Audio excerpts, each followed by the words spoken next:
बहुत समय पहले की बात है। शिवगढ़ नाम के गांव में किशन और उसकी पत्नी सविता रहते थे। वो दोनों लोगों के खेतों में मजदूरी का काम करते थे और अपना पेट भरते थे। किशन और सविता ने घर वालों के खिलाफ जाकर शादी की थी। तब से वो दोनों शिवगढ़ में आकर ही रहने लगे थे।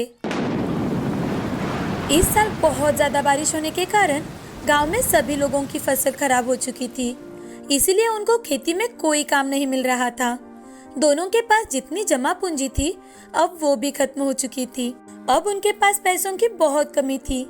किशन अब शहर में जाकर लोगों से काम मांगता था और उसे जो भी काम मिलता वो काम कर लेता और अपनी पत्नी और अपने खुद के लिए खाने के लिए कुछ लाता था। एक दिन किशन को उसके दादाजी शंकर का फोन आता है और वो उन दोनों को अपने घर मधुपुर बुला लेते हैं।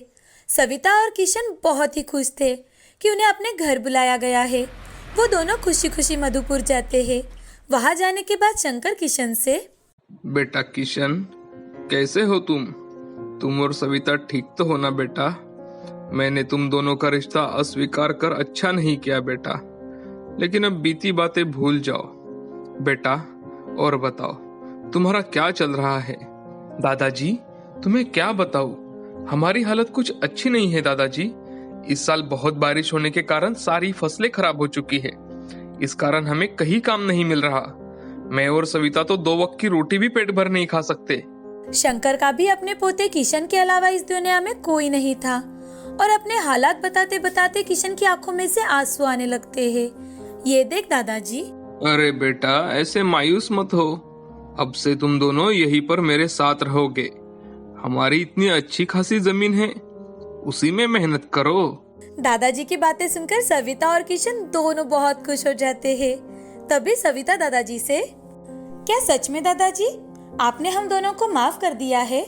बेटी, मुझे अहंकार हो चुका था कि मैं एक गरीब घर की लड़की को अपने घर की बहू कैसे बनाऊं, लेकिन अब मुझे मेरी गलती समझ में आ गई है। इसलिए मैंने तुम दोनों को तुरंत यहाँ बुला लिया। मुझे विश्वास था तुम दोनों जरूर वापस आओगे। दादाजी, हमें माफ कर दीजिए। आपने हमें घर से जाने के लिए कहा तो हम भी गुस्से में यहाँ से चले गए। हमने ये भी नहीं सोचा कि हमारे अलावा आपका भी कोई और नहीं है और न ही हमारा आपके अलावा कोई है। हमें माफ कर दीजिए दादाजी। देखो बच्चों, अब मैं बूढ़ा हो चुका हूँ, मुझसे अब कोई काम नहीं होता। मैं सोच रहा था हमारे स्ट्रॉबेरी के जो बगाने हैं उसमें हमें हर साल स्ट्रॉबेरी की बहुत सारी उपज होती है, लेकिन अब मुझसे बगाने की देखभाल नहीं होती। मुझे लगता है तुम दोनों मिलकर अब हमारी स्ट्रॉबेरी के बगाने की देखभाल करो। जी दादाजी, हम दोनों स्ट्रॉबेरी के बगान की अच्छे से देखभाल करेंगे। आप बिल्कुल चिंता मत कीजिए। बेटे, हमारे बगाना की स्ट्रॉबेरी बहुत ही मीठी और रसीली है। तुम स्ट्रॉबेरी बेचकर अपना और अपने परिवार का अच्छे से ख्याल रख सकते हो। मेरा क्या है, मैं आज हूँ कल नहीं। ये सारी प्रॉपर्टी तो तुम्हारी ही है बेटा। आज नहीं तो कल तुम्हें ही ये सब संभालना है। ठीक है दादाजी, आप जैसे कहेंगे मैं ठीक वैसा ही करूँगा। अच्छी बात है। चलो, कल मैं तुम दोनों को अपने साथ स्ट्रॉबेरी के बगाने में ले चलूंगा। दूसरे दिन सुबह जल्दी उठकर दादाजी किशन और सविता के साथ स्ट्रॉबेरी के बागान में चले जाते हैं। बागान देखकर किशन और सविता बहुत खुश हो जाते हैं। बागान में स्ट्रॉबेरी के पौधों को छोटी छोटी स्ट्रॉबेरी लगी हुई थी। उसे देख सविता, अरे वाह, कितनी सारी स्ट्रॉबेरी लगी है और कुछ तो लाल भी होने वाली है। दादाजी, आज से ही मैं और सविता मिलकर बागान का काम शुरू कर देते हैं। अब वक्त आ चुका है कि बचपन से लेकर आज तक आपने मुझे जो सिखाया है उसे असल में इस्तेमाल कर सकूं। किशन और सविता दोनों मिलकर अब दादाजी की देखरेख में बागान संभालने लगते हैं। अब कुछ ही दिनों में स्ट्रॉबेरी पककर तैयार हो जाती है। किशन और सविता अपने ही गांव के कुछ लोगों को अपने साथ लेकर स्ट्रॉबेरी की छोटी छोटी बॉक्स में पैकिंग करते हैं और किशन उन बॉक्स को शहर ले जाकर बेचने लगता है। स्ट्रॉबेरी किसी व्यापारी को ना बेचकर किशन खुद ही उन्हें शहर जाकर बेचता था, तो उसे अच्छे पैसे भी मिलने लगे थे। अच्छा मुनाफा देख किशन मन ही मन, ये सब दादाजी की वजह से ही हो रहा है। आज मैं और सविता एक बेहतर जिंदगी बिता पा रहे हैं। अगर दादाजी ने हमें घर नहीं बुलाया होता तो हम कभी अपने बागान में काम नहीं कर पाते। और ना ही इतने पैसे कमा पाते। किशन अब अपनी सारी जिम्मेदारियां अच्छे से निभा रहा था। ऐसे ही वक्त गुजरता गया। 6 महीने बीत जाने के बाद अब फिर से पौधों को स्ट्रॉबेरी लग चुकी थी। सविता और किशन स्ट्रॉबेरी के पौधों की अच्छी तरह से देखभाल करते थे। वो बहुत ज्यादा मेहनत करते थे और स्ट्रॉबेरी तैयार होते ही स्ट्रॉबेरी के बॉक्स बनाकर शहर ले जाते थे। अब किशन की स्ट्रॉबेरी के चर्चे सभी जगह होने लगे थे। सब लोग किशन की ही स्ट्रॉबेरी लेना पसंद करते थे। लोग दूर दूर से स्ट्रॉबेरी लेने के लिए किशन के घर आने लगे थे। साथ ही किशन के कारण गांव के कई बेरोजगार लोगों को रोजगार भी मिला था। ये सब देखकर गांव के एक व्यापारी सुंदर को किशन से जलन होने लगती है, क्योंकि जब से किशन घर से बाहर गया था तब से दादाजी के बागान की सारी स्ट्रॉबेरी सुंदर ही बेचता था और कभी कभी तो वो दादाजी को पूरे पैसे भी नहीं देता था। अब सुंदर मन ही मन, अरे यार, ये किशन कहाँ से बीच में आ गया? स्ट्रॉबेरी बेचने का काम मेरा था। इस किशन की वजह से मेरा सब प्रॉफिट इस साल भी चला जाएगा। मुझे कुछ ना कुछ तो करना ही चाहिए। ये सब सोचकर सुंदर रात के समय अपने 2 दोस्तों को लेकर किशन के स्ट्रॉबेरी के बागान में आता है और सारे स्ट्रॉबेरी के पौधों के ऊपर जहरीली दवाइयाँ डाल देता है और वहां से भाग निकलता है। दूसरे दिन सुबह किशन और सविता अपने बागान में आते हैं तो देखते हैं कि स्ट्रॉबेरी के सारे पौधे मुरझाकर मर चुके हैं।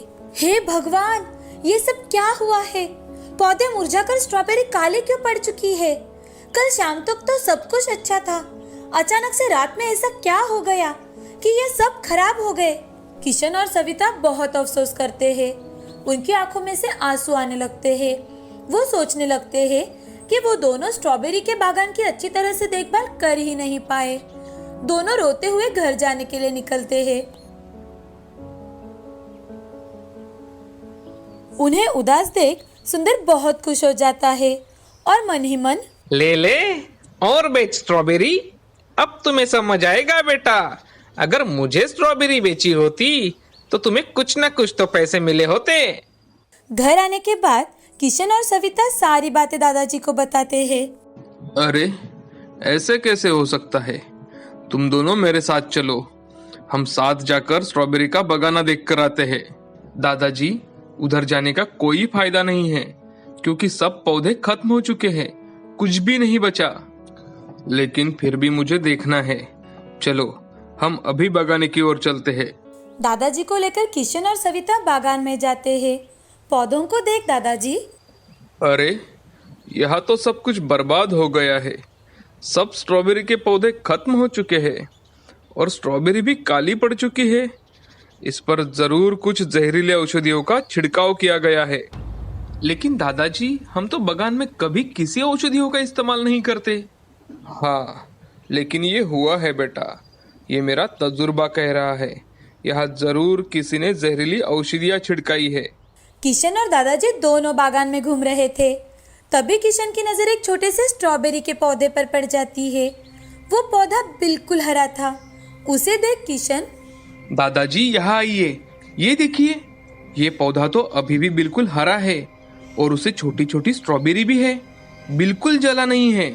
मैं अभी पानी लाकर इसे डालता हूँ। किशन बेटे, तुम एक काम करो। इस पौधे के साथ साथ सारे पौधों को भी पानी डालकर देखो, शायद कुछ बन पाए। सारे स्ट्रॉबेरी के पौधों को पानी डालकर अब तीनों घर चले जाते हैं। दूसरे दिन हमेशा की तरह सविता और किशन बागान को देखने के लिए आते हैं तो देखते ही रह जाते हैं, क्योंकि पूरे स्ट्रॉबेरी के पौधे अब फिर से हरे भरे हो चुके थे और पौधों को लाल लाल स्ट्रॉबेरी भी लग चुकी थी। ये देख सविता, अरे ये कैसा चमत्कार है! सारे पौधों को फिर से स्ट्रॉबेरी लगी है और वो भी पहले से कई ज्यादा लगी है। पता नहीं ये सब क्या हो रहा है हमारे साथ। लेकिन परसों मैंने एक छोटा सा स्ट्रॉबेरी का पौधा देखा था जो बिल्कुल हरा भरा था। कहीं वो कोई जादुई पौधा तो नहीं था? हाँ, मुझे लगता है वो कोई जादुई पौधा होगा, तभी तो हमारे सारे पौधे हरे हो गए हैं और स्ट्रॉबेरी भी लाल हो चुकी है। किशन को सविता की सारी बातें सच लगने लगती है। अब किशन गांव में जाकर मजदूर लेकर आता है और सारी स्ट्रॉबेरी तोड़ने लगता है। तभी एक आवाज आने लगती है, किशन, किशन। किशन और सविता इधर उधर देखने लगते हैं। क्योंकि यह आवाज़ सिर्फ उन दोनों को ही आ रही थी, तो वो थोड़ा घबरा जाते हैं। और किशन, क, क, क, क, क, कौन कौन बोल रहा है? घबराओ मत, मैं वही स्ट्रॉबेरी का पौधा हूँ जो तुमने कल देखा था।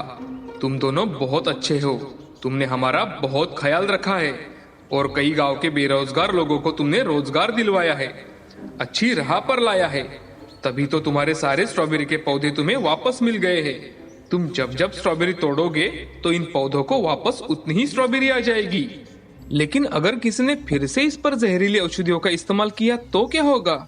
तुम चिंता मत करो, अब ये नामुमकिन है, क्योंकि जो भी हमें नष्ट करने आएगा वो इस बागान के बाहर ही नहीं जा पाएगा, यही घूमता रह जाएगा। किशन जादुई स्ट्रॉबेरी की बातें सुनकर बहुत ज़्यादा खुश हो जाता है और सारी स्ट्रॉबेरी बॉक्स में भरवाने का काम शुरू करता है और शहर में लेकर चला जाता है। ये सब देखकर सुंदर की आंखें फटी की फटी रह जाती है। सुंदर बड़े ही अचरज में पड़ जाता है। अब वो अगली रात फिर से अकेले बागान में आ जाता है। अरे अरे, ये कैसे हो सकता है भला?